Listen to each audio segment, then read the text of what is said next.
এয়া চাওকচোন আমাৰ দেহা। মই আহি পোৱালৈ তাই বৰ আগ্ৰহেৰে ৰখি থাকেও।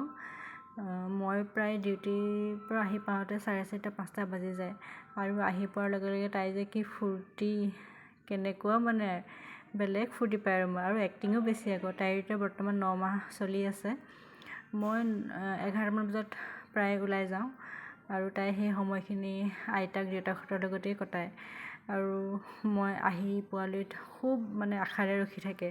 তাই গম পায় মানে মই আহি পোৱাৰ সময়খিনি তাই প্ৰায় গম পোৱা হৈ গৈছে যে মা এতিয়া আহিব।